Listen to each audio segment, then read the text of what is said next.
Greetings, dear ones. I am Kryon of Magnetic Service.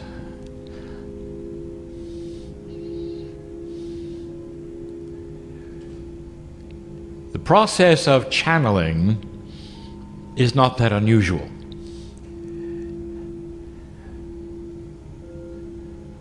But it needs to be practiced. And the encouragement of this is on our lips to you, all of you. And you can rename it if you wish, so that it loses perhaps some of the stigma of the oddity and the strangeness of a human being, stepping aside and allowing that meld from the higher self and the creative source to enter and speak.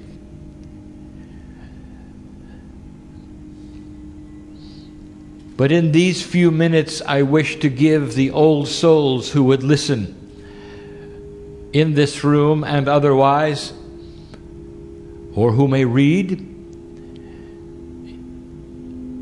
an instruction set that is minimal. And the first one would be this: learn to channel for yourself. Also, the new energy that is coming into this planet allows this to take place in a beautiful way, where you never have to make a spectacle of yourself, you never have to be in front of anyone, but in your own time and way, even in your meditation,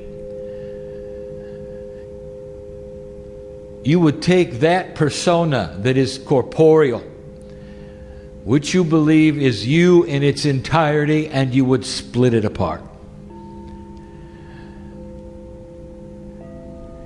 And the part that has always been you in 3D takes a back seat temporarily for the you, which is the higher one. The you that is divine and is from another place. And when this starts to take place, you receive not just information, dear ones, you start to receive validation.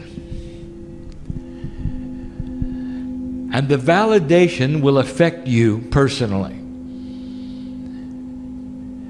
It increases that which is the peacefulness that we have told you that you can have.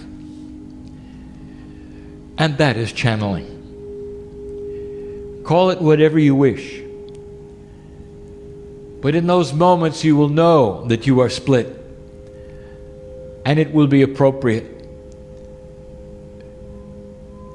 There are actually 3 energies within the human being that we have spoken of before.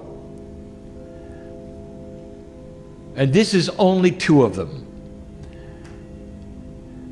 Most of those who are on the planet with systems of what you would call religion have also seen the 3. An acknowledgement that the human being has more than just the corporeal. But we are talking now about taking that which you think you are and splitting it apart on your own for a few moments.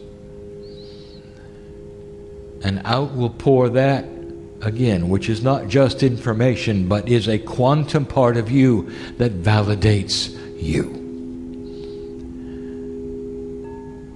It's time for you to sit with God and feel the hand that reaches through the veil and takes yours for a moment and says that you deserve to be here, and that all that has happened to you is appropriate, proper, unique, and is blessed by God.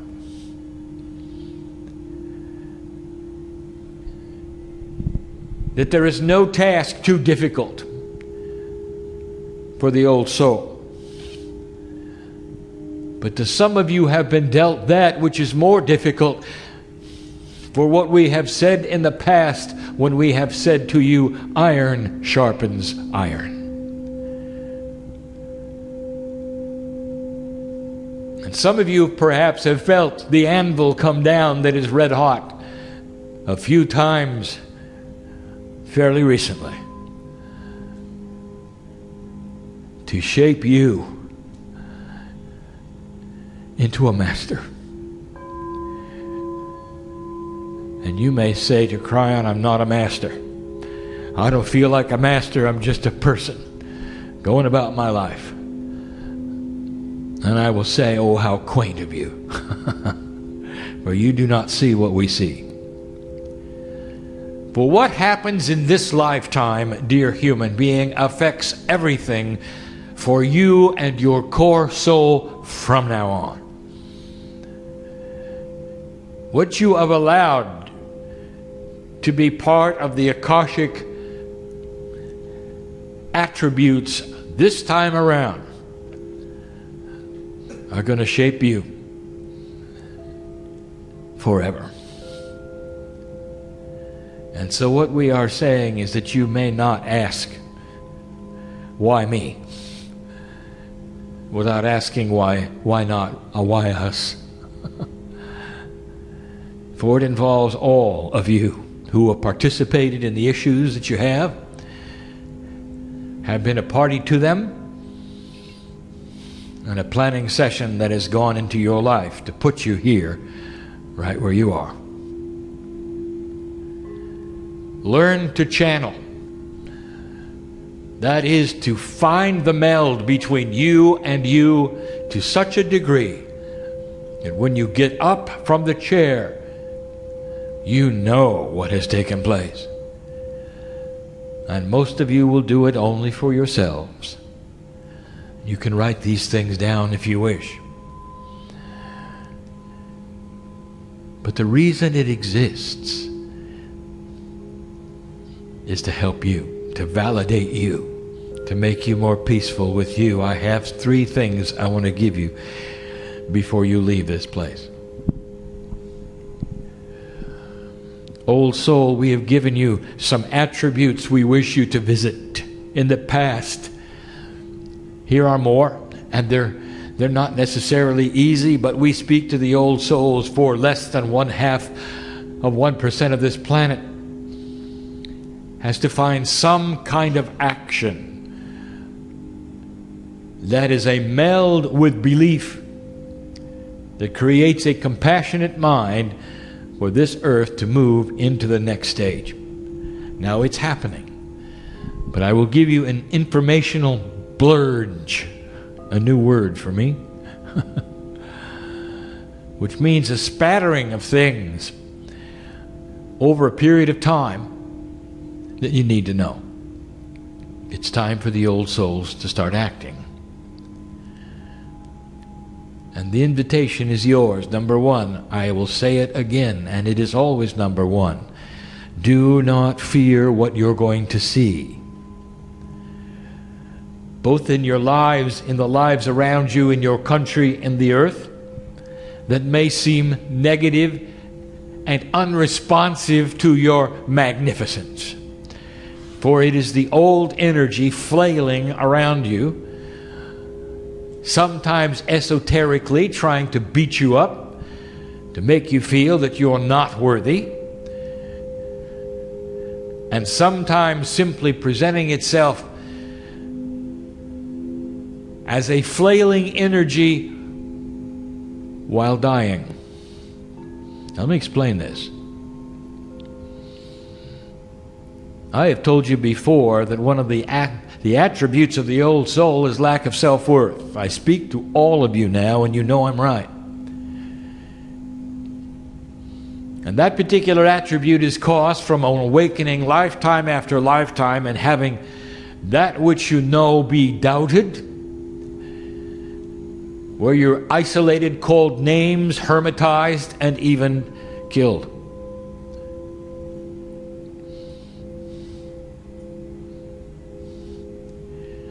Lack of self-worth. Now you know it. Who else do you think knows it? And I will tell you, that which you assigned to the attributes and attitudes of dark energy knows it. Not an entity with horns and a tail, but the energy of the planet that is dark and light, that has always been there, which you call the duality. It knows it. It has always been your enemy. You've always had to push through that which is dark in order for the light to show. That's all you've done, lifetime after lifetime, including this one, and you know what I'm talking about, light worker. And we have told you that the very relationship of dark and light is recalibrating. But in the process, do not be surprised if what you would call the dark side of duality picks up its head and tries to beat you up again. It will do it through all of the attributes and avenues you think it can, through business, through family, through relationships, even through your dreams. It knows who you are, and it does not want you to succeed. And dear ones, I will tell you that it doesn't matter how hard it tries. You've already won. But you got to know it's going to try. When you turn on the light, darkness disappears. Again, we'll say darkness is passive and light is active. When you turn on the light, darkness disappears. So the answer is always to have light in your life. If you cover it up with darkness, it can't show itself. If you let the darkness win this battle, you're going to sit this life out, and things are not going to get any better. And that's the battle at hand. Number 2, be compassionate in all things. When number 1 raises its head and wants to create war on this planet yet again, when number 1, which is fear, wants to flail because it knows it's dying,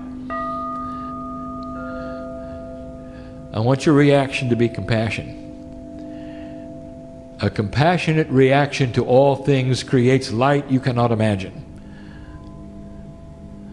What irritates you the most, dear human being? Conjure it up in your mind and see if you can be compassionate to it instead of critical to it. Conjure it up in your mind right now. What irritates you the most? What is the most difficult thing for you to endure?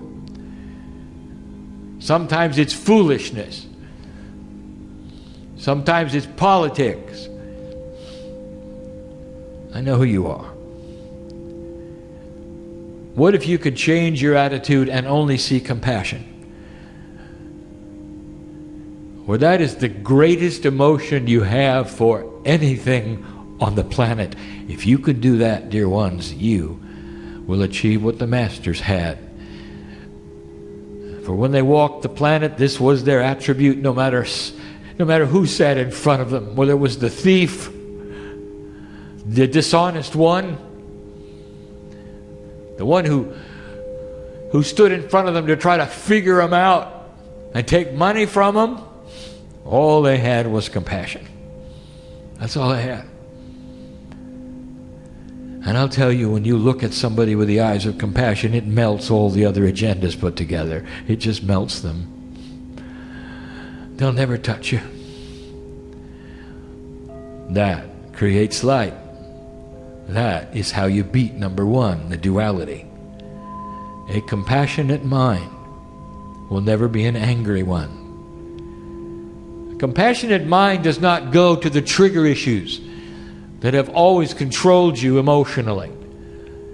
If the first reaction is compassion, all others realign themselves. That's number 2.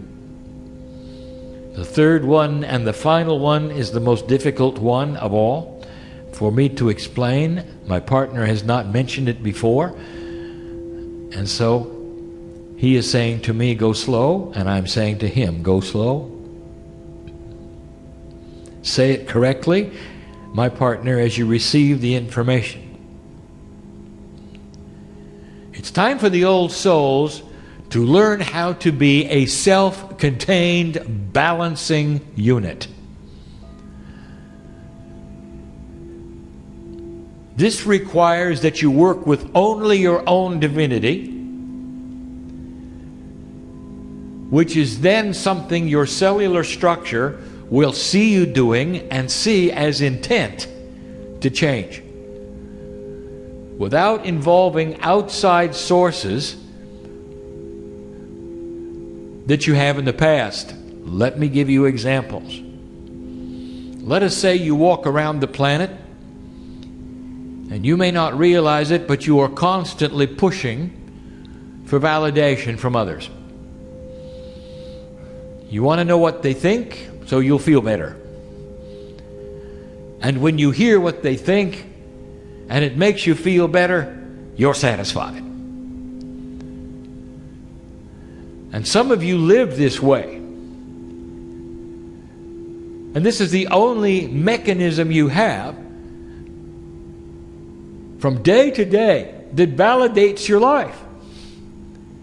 It always comes from the exterior. Now I want you to play a game for a moment. Pretend you are one of your own cells. And you are waiting for consciousness of the corporeal human being in your body to give you instructions that you're okay. Your cellular structure is waiting to become quantum based upon an energy you're going to give it through your consciousness. Let me tell you something. Your cells have no idea what anybody else is saying. And so you may walk around feeling just fine that other people are honoring you. But your cells have no idea. And so they're simply going to sit there without change. And you are going to flail, walking around asking others, how you doing? Or talking to others about how you're working on yourself so you'll get feedback of how you're doing. And your cells know nothing. The shell of ego protects them totally. You must be self-contained. And that is to say, without adoration, without acknowledgement, without anyone ever saying anything. You have to know it is well with your soul because you have the divine link to God that validates your every breath. Sounds like we're almost back to number one. Number two, they're all related, the three in one. Learn to validate yourself as you walk from place to place and feel the divinity, a self-balancing island that never has to know anything more than that God is in you, and that's good enough. Now this is tough. This has to transmute even some of the designs you've learned about today. Where you start to work around how you were born and rewriting some of what we would call the social engrams of who you are. The ability to contain self-worth automatically, no matter what. Do you realize how hard that is for some of the old souls who have no self-worth? Or have a self-worth that is so limited they have to have the validation from that which is exterior. And so the task at hand is to know thyself. Know yourself as a piece of God, self-contained, self-balancing, one who is able to channel the truth for you through the portal that is the meld with your higher self, gathering perhaps information from many sources, digesting it, but never asking it to validate you. Be a collector of compassion. Be a collector of information that is esoteric, but don't let it validate you. Instead, collect it and paste it upon you in the best way possible, and let it then help you to understand who you are. And then the validation starts to become automatic, and you walk from place to place and nothing can touch you. No angry word, no situation. You become more stable, more balanced. You know who you are. And those who will look at you will say, this is a human being with qualities of mastery. And that is the goal. We will continue these kinds of discussions, but these are the recalibration of the old soul on this planet at this time. Do not fear the old energy, for it dies hard, and it will try its best in these next 18 to 20 years to push this planet and you back to the way it was. And I'm going to tell you, dear one, it will not succeed. For we have seen the potentials that are there. You cannot stop the ball that is rolling. The children are coming in. The young people know better. And they will not accept old ways. They will see through the transparent methods of old energy purpose and will laugh at it. Meanwhile, you've been born in it, and it's going to be harder for you. Listen, dear ones, some of the youngest of the young are the oldest of the old. You may want to take a cue from them at some time, changing the very paradigm that says that the elders are the ones that know the most. For sometimes the young people coming in are the elders of the past. Go from this place different than you came, as right now you pass over that which used to be your homes. For those of you in the room, perhaps you felt it. It's real, you know. And so it is.